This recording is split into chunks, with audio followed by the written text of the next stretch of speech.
16-year-old autistic Kingston boy missing.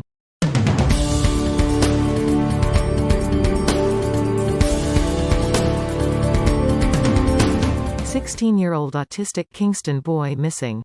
An Ananda Alert has been activated for 16-year-old Antwone Lewis, of Paradise Court, Kingston, who has been missing since Tuesday, April 12.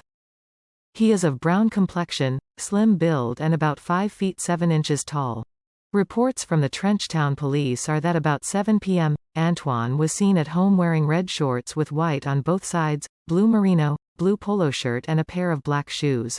He sports a lock hairstyle and is autistic. Anyone knowing the whereabouts of Antwone is being asked to contact the Trenchtown Police at 876-948-8243, Police 119 emergency number or the nearest police station. Brought to you by Jamaica News.